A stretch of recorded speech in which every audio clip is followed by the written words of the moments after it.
परिसंघात्मक हो सकता है या एकात्मक हो सकता है। तो विधि शास्त्री जो है संविधान को प्राय दो भागों में विभक्त करते हैं। जो आपकी स्क्रीन में दिख रहा है कि या तो परिसंघात्मक संविधान होगा या एकात्मक संविधान होगा। तो एकात्मक, देखो परिसंघात्मक को बोलते हैं फेडरल और एकात्मक को बोलते हैं यूनिटरी। तो एकात्मक संविधान वह संविधान होता है जिसके अंतर्गत सारी शक्तियां एक ही सरकार में निहित होती है। जो प्रायः कौन सी सरकार होती है? केंद्रीय सरकार होती है। प्रांतों को केंद्रीय सरकार के अधीन रखा जाता है। तो प्रांतीय सरकार जो है वो केंद्र के अधीन होती है। इसके विपरीत परिसंघात्मक संविधान वह संविधान होता है जिसमें शक्तियों का केंद्र एवं राज्यों के बीच विभाजन और दोनों सरकारें अपने अपने क्षेत्रों में स्वतंत्र रूप से कार्य करती हैं। तो ये मुख्य अंतर है। परिसंघात्मक संविधान में क्या होता है कि दोनों जो सरकारें हैं वो अपने अपने राज्य, मतलब है ना, अपने अपने स्तर पे स्वतंत्र होती हैं, जिसमें शक्तियों का जो केंद्र और राज्यों के बीच विभाजन होता है और दोनों सरकारें अपने अपने क्षेत्रों में स्वतंत्र रूप से काम करती हैं। तो ऐसा संविधान में अगर ऐसी व्यवस्था है तो उसे क्या कहते हैं? परिसंघात्मक संविधान कहते हैं। इसके विपरीत एकात्मक संविधान में क्या होता है कि सारी शक्तियां जो हैं वो केंद्रीय सरकार, प्रायः केंद्रीय सरकार जो होती है उसके पास होती है और प्रांतों की जो सरकारें हैं वो केंद्र के अधीन कार्य करती हैं। तो उसे एकात्मक संविधान कहते हैं। तो ऐसी व्यवस्था अगर किसी संविधान में है तो वो एकात्मक व्यवस्था होगी। तो भारतीय संविधान की प्रकृति कैसी है? यह संविधान विशेषज्ञों के बीच हमेशा से विवाद का विषय रहा है। कुछ विद्वानों का मत है कि भारतीय संविधान एकात्मक है, केवल उसमें कुछ परिसंघीय फेडरल लक्षण विद्यमान है। मतलब कुछ का कहना यह है कि जो भारत का संविधान है वो एकात्मक प्रवृत्ति का है और उसमें केवल परिसंघात्मक के कुछ लक्षण ही हैं। जैसे प्रोफेसर हीवर है, उनका कहना है कि भारत का संविधान प्रबल केंद्रीकरण युक्त, प्रवृत्ति युक्त परिसंघीय है। तो केंद्र की ओर झुकाव परिसंघात्मक तो है, लेकिन उसकी प्रकृति ऐसी है कि वो केंद्र की ओर झुकाव रखता है। तो कोई संविधान परिसंघात्मक है या नहीं है, इसका निर्णय कैसे किया जाएगा? तो इस चीज को जानने के लिए उसके जो आवश्यक तत्व हैं उन पे विचार करना जरूरी होता है। तो देखते हैं कि परिसंघात्मक संविधान के आवश्यक तत्व क्या क्या है। तो आवश्यक तत्व जो हैं वो आप स्क्रीन पे देख सकते हैं परिसंघात्मक संविधान के, कि पहला है संविधान की सर्वोच्चता, दूसरा लक्षण है शक्तियों का वितरण, तीसरा है लिखित संविधान, चौथा है द्वैध शासन, पांचवा है कठोरता रिजिडिटी और छठवां है न्यायालय का पराधिकार। तो इन बिंदुओं पे अगर ये जो बिंदु है उस बिंदु पे अगर कोई संविधान है, अगर ये लक्षण उसमें पाए जाते हैं तो ये कहा जा सकता है कि जो संविधान है वो परिसंघात्मक संविधान है। तो एक एक बिंदुओं को विस्तार से देखते हैं कि संविधान की सर्वोच्चता, सुप्रीमेसी ऑफ द कॉन्स्टिट्यूशन। तो परिसंघात्मक संविधान सर्वोच्च होता है। तो यहाँ सर्वोच्चता वाली बात है। तो परिसंघात्मक संविधान है तो उसका प्रमुख लक्षण क्या होगा कि जो संविधान है वो सर्वोच्च होगा, क्योंकि परिसंघीय राज्य का जन्म संविधान से ही होता है। तो राज्य का जन्म यहाँ पे संविधान से होता है, इसीलिए सबसे सर्वोच्च जो होगा वो संविधान होगा।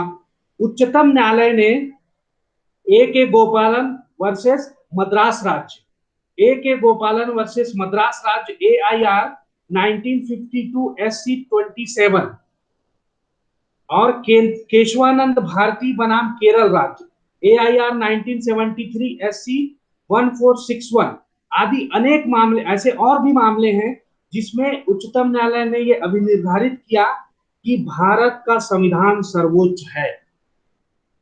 तो इससे एक क्वेश्चन तो क्लियर होता है कि अगर क्वेश्चन पूछा जाए कि भारत में संविधान सर्वोच्च है, संसद सर्वोच्च है, उच्चतम न्यायालय सर्वोच्च है, तो इसका जो उत्तर है वो हमें प्राप्त होता है कि भारत में संविधान जो है वो सर्वोच्च है। तो इस बिंदु पे कि संविधान की सर्वोच्चता, तो इस बिंदु पे भारत का संविधान जो है वो सर्वोच्च है।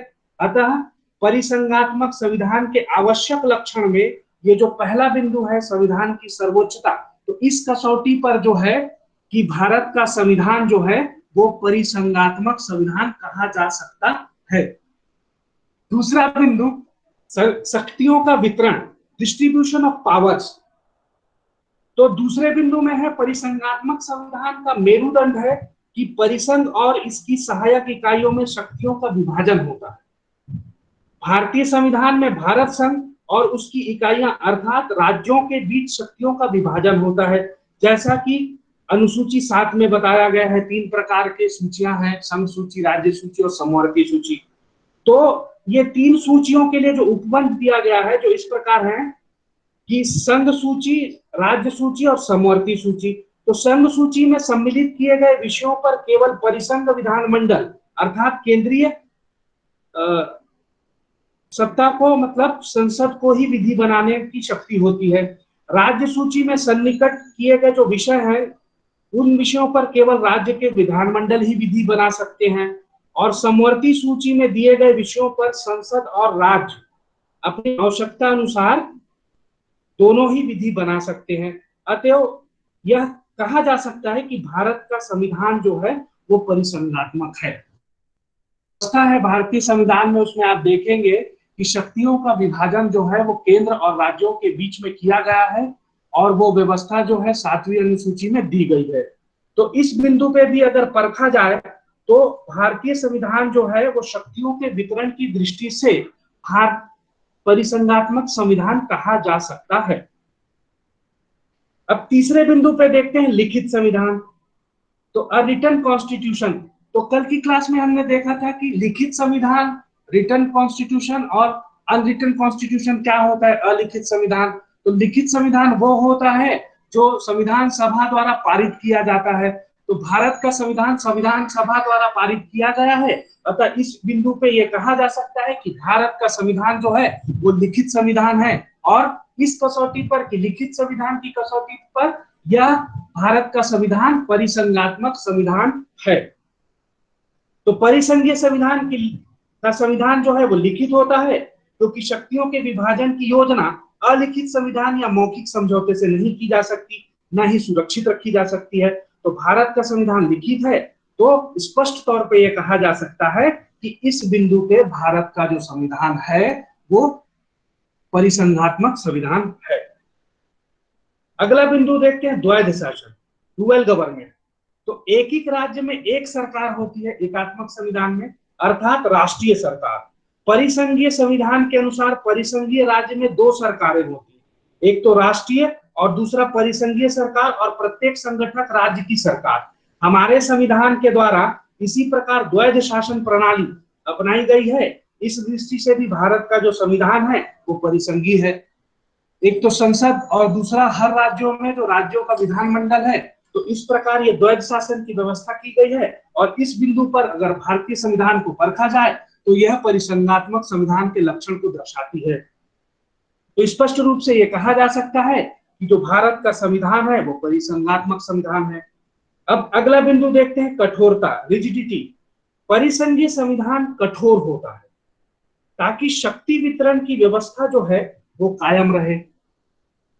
यह तत्व भी भारतीय संविधान में विद्यमान है, क्योंकि संविधान का संशोधन अनुच्छेद 368 के अधीन विहित की गई प्रक्रिया के अनुसार ही किया जा सकता है, अन्यथा नहीं किया जा सकता। तो इस प्रकार जो संविधान संशोधन की प्रक्रिया देखेंगे, और कल की क्लास में हमने जो देखा था कि संविधान संशोधन की जो प्रक्रिया है, जैसे हमारा इस बिंदु पे कि हमारा जो संविधान है वो कठोर है कि लचीला है, तो इस बिंदु पे हमने देखा था कि ये दोनों का मिश्रण है। तो यहाँ पे इतनी सरलता से भी कुछ उपबंधों में संविधान संशोधन भी बहुत आसानी से नहीं किया जा सकता है। तो ये देखेंगे मिश्रण है, और यहाँ पे जो शक्तियों के वितरण के संबंध में जो व्यवस्था की गई है अनुच्छेद 368 में, उसमें आधे से अधिक राज्यों का अनुसमर्थन भी प्राप्त किया जाना आवश्यक होता है। तो ये एक कठोर व्यवस्था है, ऐसा बोला जा सकता है। तो इस बिंदु पे, कठोरता के बिंदु पे, भारत का जो संविधान है वो परिसंघात्मक संविधान के लक्षण दर्शाता है। और अब अंतिम बिंदु देखते हैं कि न्यायालय का प्राधिकार, अथॉरिटी ऑफ कोर्ट्स। परिसंघीय राज्य में संविधान की विधिक सर्वोच्चता परिसंघीय प्रणाली के लिए एक आवश्यक तत्व होता है।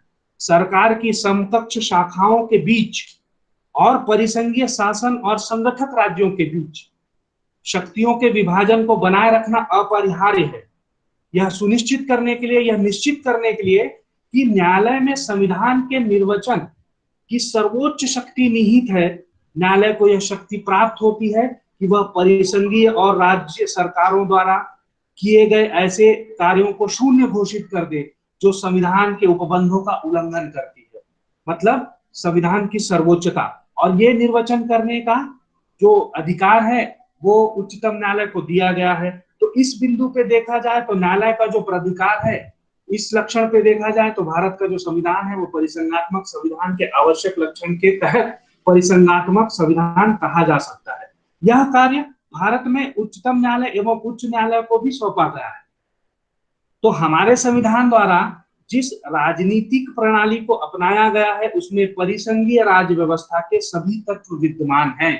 तो इन बिंदुओं पे अगर आप देखें कि संविधान की सर्वोच्चता, शक्तियों का वितरण, लिखित संविधान, द्वैध शासन, कठोरता, न्यायालय का प्राधिकार, तो इन बिंदुओं पे हम पाते हैं कि भारत का जो संविधान है वो निष्कर्षतः यह कहा जा सकता है कि परिसंघात्मक संविधान है।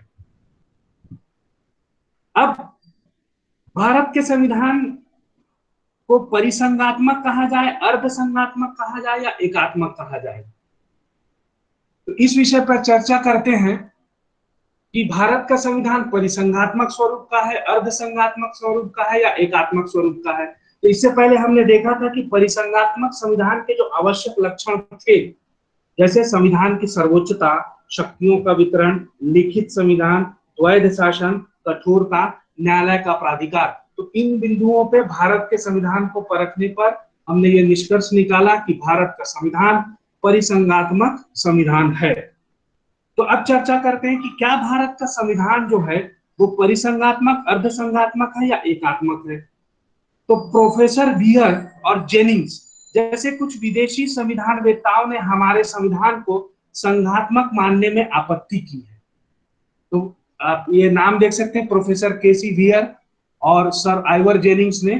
तो इन्होंने संघात्मक मानने से मतलब संघात्मक प्रवृत्ति बताने में आपत्ति की है। प्रोफेसर वीवर के अनुसार संघात्मक संविधान में कुछ अपवाद हो सकते हैं, किंतु उसमें परिसंघात्मक तत्वों की प्रधानता होती है। तो अपवाद के साथ अपवाद भी होंगे, लेकिन उसमें परिसंघात्मक तत्वों की प्रधानता होती है। यदि किसी संविधान में ऐसे तत्व हैं जो संघात्मक तत्व को गौण बना देते हैं, तो हमने जो बिंदु देखे थे, अगर वो गौण रूप से हैं तो वह संविधान परिसंघात्मक नहीं रह जाता। इस संविधान की कसौटी पे प्रोफेसर वियर भारतीय संविधान को एक अर्धसंघीय, क्वासी फेडरल संविधान कहते हैं। पूर्ण परिसंघात्मक ना कह के अर्धसंघात्मक, क्वासी फेडरल संविधान कहते हैं, अथवा एक ऐसा एकात्मक राज्य मानते हैं, या फिर अर्धसंघात्मक ना करके एक ऐसा एकात्मक राज्य मानते हैं जिसमें परिसंघात्मक तत्व सहायक रूप में है, न कि मुख्य रूप से। तो यहाँ ये मानते हैं कि जिन बिंदुओं को हमने देखा कि संविधान की सर्वोच्चता, शक्तियों का वितरण, लिखित संविधान, द्वैध शासन, कठोरता, न्यायालय का प्राधिकार, तो उनके हिसाब से यही चीजें जो है वो सहायक तत्व है।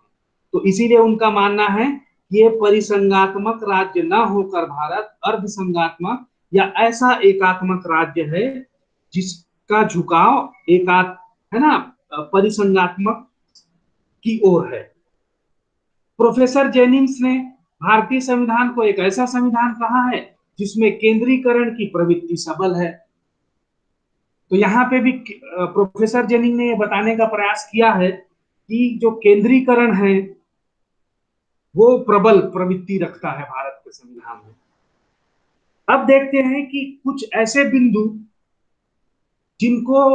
जिन पर जो भारत का संविधान है उसको शुद्ध संघात्मक होने में आपत्ति दर्ज की जाती है या आपत्ति लगाई जाती है।